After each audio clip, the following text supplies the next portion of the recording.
السلام علیکم ورحمۃ اللہ وبرکاتہ۔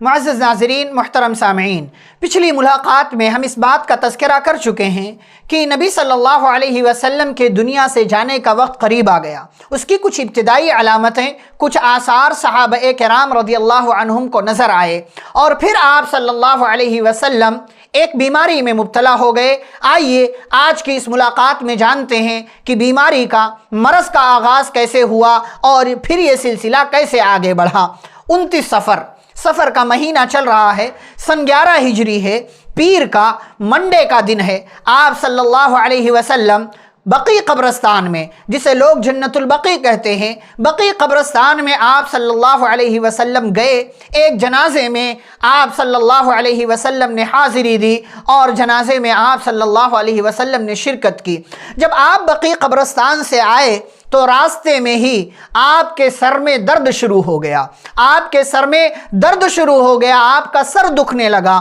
اور ساتھ ہی ساتھ آپ صلی اللہ علیہ وسلم بخار میں مبتلا ہو گئے۔ آپ کو بخار آ گیا اور حرارت اتنی تیز ہو گئی، اتنی شدت کی حرارت میں آپ صلی اللہ علیہ وسلم مبتلا ہو گئے کہ بخار دور کرنے کے لیے، بخار کی حرارت کو دور کرنے کے لیے آپ کے سر پر پانی سے ملوث پٹی رکھی ہوئی تھی۔ اس بخار کی حرارت کو اس پٹی کے اوپر سے محسوس کیا جا رہا تھا۔ صحابہ کرام جو آس پاس موجود تھے اس حرارت کو پٹی کے اوپر سے محسوس کر رہے تھے۔ یہ آپ صلی اللہ علیہ وسلم کی بیماری کا آغاز ہوتا ہے، وہ بیماری جس میں آپ صلی اللہ علیہ وسلم کی وفات ہو گئی، وہ بیماری جس میں آپ صلی اللہ علیہ وسلم اس دنیا سے چلے گئے، وہ بیماری جسے اللہ رب العالمین نے پیارے رسول صلی اللہ علیہ وسلم کے انتقال کا سبب بنا دیا، وہ بیماری کہ جس بیماری میں مبتلا ہو کر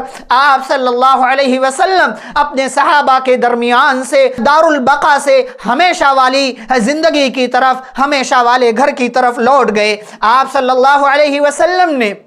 بیماری کے ایام میں 11 دنوں تک لوگوں کو نماز پڑھائی، 11 دنوں تک آپ صلی اللہ علیہ وسلم نے امامت کی، اور اس کے بعد ابو بکر صدیق رضی اللہ تعالیٰ عنہ کی امامت میں لوگوں نے نماز ادا کی۔ جب بیماری بڑھ گئی، بیماری میں شدت اور اضافہ ہو گیا، تو صحابہ کرام نے ابو بکر صدیق رضی اللہ تعالیٰ عنہ کی امامت میں نماز ادا کرنا شروع کر دیا۔ آپ صلی اللہ علیہ وسلم 13 یا 14 دن بیمار رہے، اور آپ صلی اللہ علیہ وسلم اس بیماری میں مبتلا رہے، اور اسی بیماری کے دوران جبکہ آپ صلی اللہ علیہ وسلم سخت بیماری میں اور سخت بخار میں، سخت تکلیف میں مبتلا تھے، آپ کی زبان سے یہ کلمہ نکل رہا تھا، کل میں کہاں رہوں گا، کل میں کہاں رہوں گا۔ آپ صلی اللہ علیہ وسلم گویا کہ یہ اشارہ دے رہے تھے کہ آپ اپنی چہیتی بیوی، پیاری بیوی ام المومنین حضرت عائشہ صدیقہ رضی اللہ تعالی عنہا کے گھر رہنا چاہتے ہیں، ان کے پاس رہنا چاہتے ہیں۔ آپ کی بیویوں نے، ازواج مطہرات نے، امہات المومنین نے آپ صلی اللہ علیہ وسلم کے اس جملے سے کل میں کہاں رہوں گا، وہ مائیں سمجھ گئیں، نبی کی بیویاں سمجھ گئیں کہ آپ کا اشارہ کس طرف ہے۔ تمام بیویوں نے اجازت دے دی کہ اللہ کے حبیب پیارے رسول صلی اللہ علیہ وسلم آپ عائشہ کے گھر منتقل ہو سکتے ہیں، آپ عائشہ کے پاس جا سکتے ہیں۔ صدیقہ رضی اللہ تعالی عنہ پیارے نبی صلی اللہ علیہ وسلم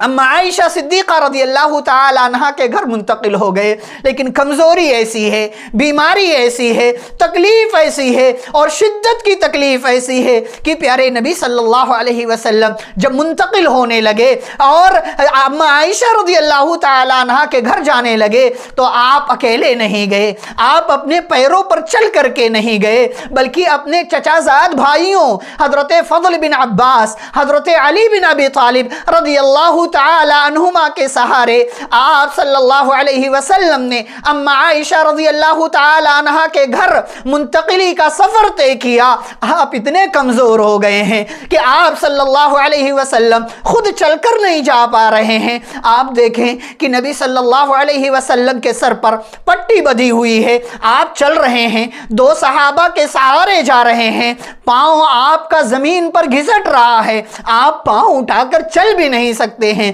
یہ پیارے رسول صلی اللہ علیہ وسلم کی حالت ہے۔ لوگوں سبق حاصل کرو، میسج دیکھو، نصیحت حاصل کرو۔ آپ بیمار ہوتے ہیں، آپ جو ہے اللہ کو برا بھلا کہنے لگ جاتے ہیں۔ پیارے رسول صلی اللہ علیہ وسلم بھی بیمار ہوئے۔ بیماری کوئی عذاب نہیں ہے، بیماری کوئی آفت نہیں ہے۔ اس بیماری پر صبر کرنے کی وجہ سے اللہ ایک مومن کو اجر و ثواب سے نوازتا ہے، اس پر بھی اس کو نیکیاں ملتی ہیں۔ پیارے نبی صلی اللہ علیہ وسلم بیمار ہوئے، ایسی شدت کے ساتھ آپ کو بیماری لاحق ہوئی کہ آپ دو صحابہ کے سہارے اما عائشہ رضی اللہ تعالی عنہ کے گھر گئے، اور آپ کا پاؤں زمین پر گھسٹ رہا تھا، اور آپ صلی اللہ علیہ وسلم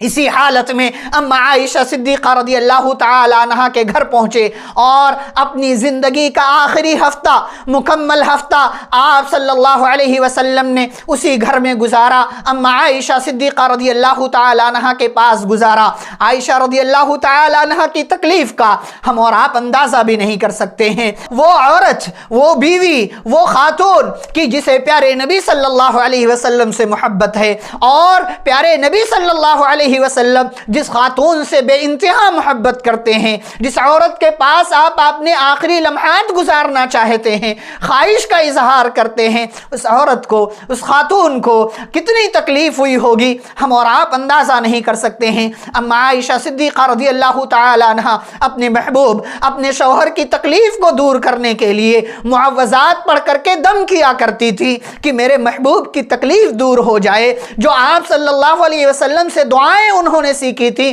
وہ دعائیں پڑھ پڑھ کر کے پیارے نبی صلی اللہ علیہ وسلم پر دم کرتی تھی کہ میرا محبوب ٹھیک ہو جائے، میرے محبوب کو سکون مل جائے، میرے محبوب کی تکلیف دور ہو جائے۔ یہ عمل اما عائشہ رضی اللہ تعالی عنہ کیا کرتی تھی۔ اس کے بعد آپ صلی اللہ علیہ وسلم کے ساتھ آگے کیا ہوا، آگے کے حالات کیا ہوئے، وفات سے پہلے آپ صلی اللہ علیہ وسلم نے اور کون کون سے اعمال انجام دیے، آپ کی حالت میں جو ہے سدھار آیا یا مزید آپ کی طبیعت بگڑی، یہ ساری تفاصیل انشاءاللہ ہم اگلی ملاقاتوں میں آپ کے سامنے ذکر کریں گے۔ والسلام علیکم ورحمۃ اللہ وبرکاتہ۔